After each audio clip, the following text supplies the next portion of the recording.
sanotaan, että Yhdysvaltain tällaisen strategisen teollisuuden näkökulmasta tämä on vähintään iso koska amerikkalaisilla ei omia jäämäröjä käytännössä ole.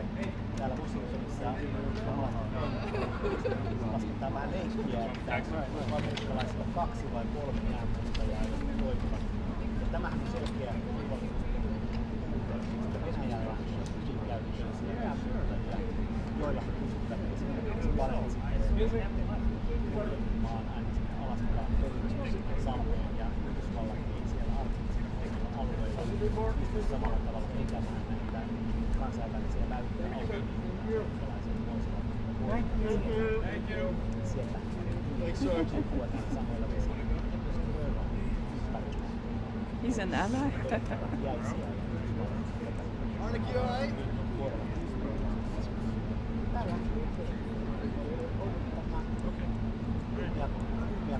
Työvuodessa muodostumassa tähän Aleksanterin saapumista Varsinkin Suomessa lähtisessä siinä taas sitä käännetään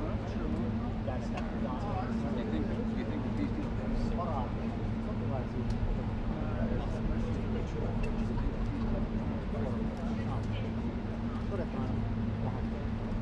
todetaan vähän tällainen tosiasia siitä, että moni pohtii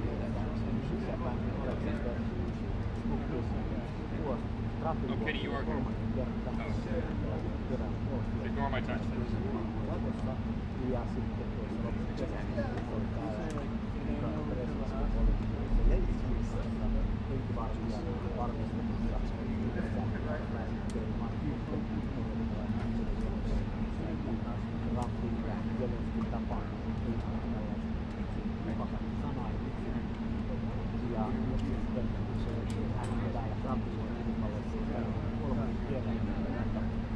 paikan päälle presidentti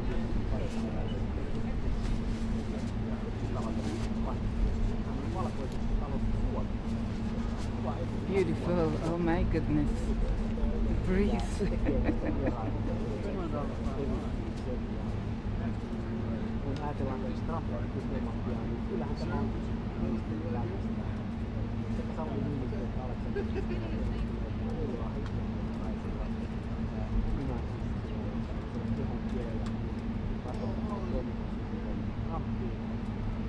jos pitäisi sanoa joitakin suhteen vahvempia etelävaltioissa ja golf-strategiaissa käytännössä tämä täydellinen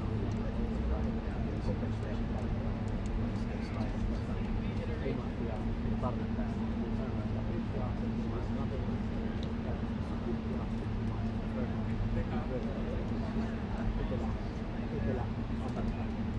Amerikan etelävaltioissa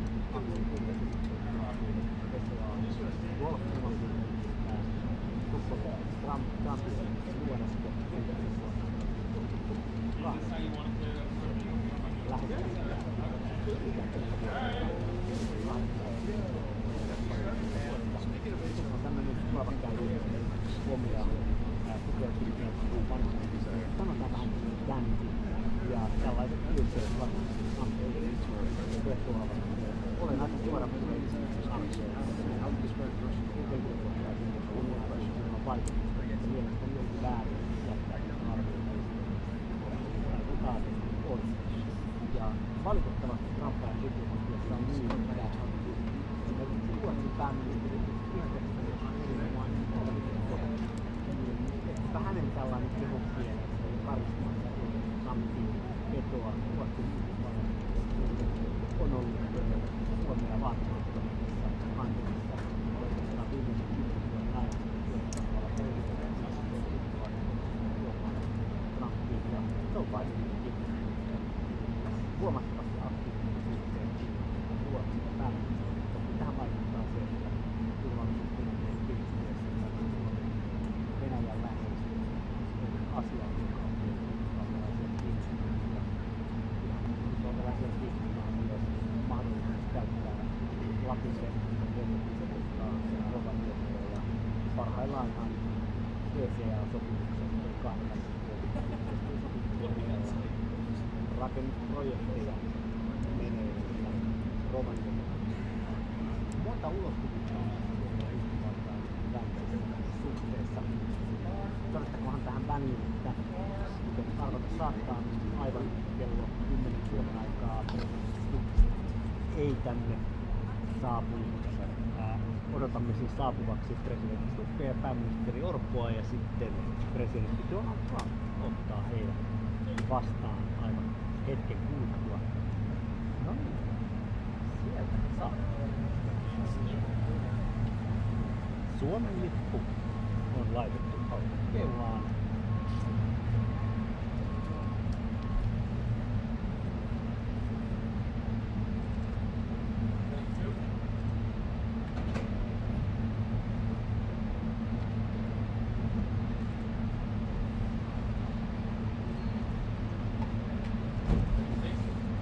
Siellä Trump kättelee Stubbia ja jäävät tuohon auton taakse. President Trump, sir, you've got peace in Gaza, possibly. How about peace in Ukraine, sir? Ja nyt he näkyvät. What do you think the chances are of Putin wanting peace right now? Stubb vilkuttaa kevyesti. Pääministeri Orpo ei ole tässä, eli protokollan mukaisesti presidentti ottaa vastaan vain presidentti. Tämä on kiinnostavaa. Trump toivotti tervetulleeksi kameroiden edessä vain presidentti. Pääministeri saapuu sitten omaa aikaansa. Ja siellä tulee Suomen delegaatio. Mukana on muun muassa kabinettipäällikkö Lauri Pierala ja pääministerin kabinetti.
Flat! Order! Flat!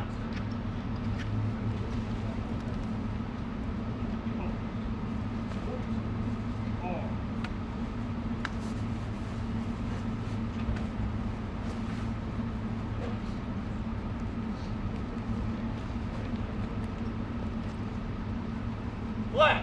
Ready! Cut! Flat! Port! Flat!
Hey,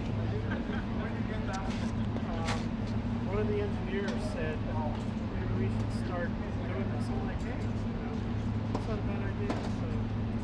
So, oh, what's he talking about? What are you talking about? Keeping the end.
affect the atmosphere in Finland in investments, and that's why we need good news. Our people need hope. Right. So your border is closed. It's closed. And that's because you have so many Russians trying to get in? Yes, they started to push illegal migrants to our border. That's why we were forced to close it. And people also that don't want to go into the military, I guess, trying to come through, right? Yeah, some of them are escaping. Fortunately, on our side, we don't have that problem. In Finland, No, you have a great military. we have compulsory military service, and as I always say, we have 900,000 men and women who've done it, including myself and the Prime Minister. We have 200. And you've been fighting Russia for a long time. So how many years have you been indirectly fighting Russia? Well, put it From this that. way, we have managed our relationship since the 1300s with about 30 skirmishes, but it's been very peaceful at our border after World War II. 1300s. Yeah, but it's been peaceful at our border since the Winter War and the War of Continuation. But I mean, a lot of it is because we actually have a very large military. It's the biggest in Europe together with Turkey, Ukraine and Poland. We have over 60 F-18s. We just bought 64 F-35s. We'll roll out the first one in Texas in December. We have the biggest artillery in Europe together with Poland. And as I always say, we don't have it because we're worried about Stockholm.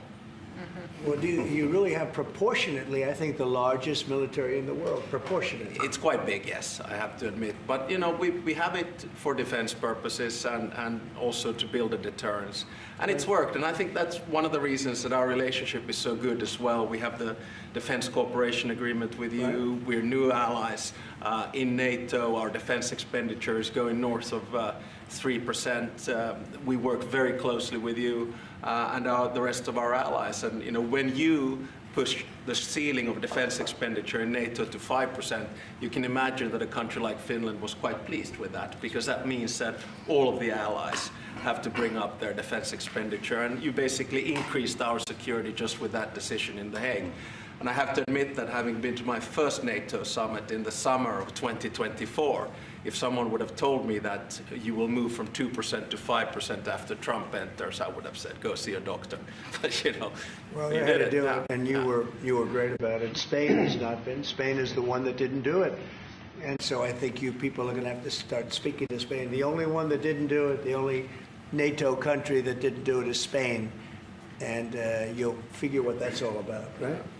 Yeah, I mean, we'll work, and I think with the leadership also, Mark Rutte, the Secretary General of NATO, I think, you know, there are a lot of commitments that have to take place, and this, of course, is going to also increase industrial defense exchanges. I think we buy 4 times more military material here from the US, and I think it's an essential part of our whole military setup in Europe.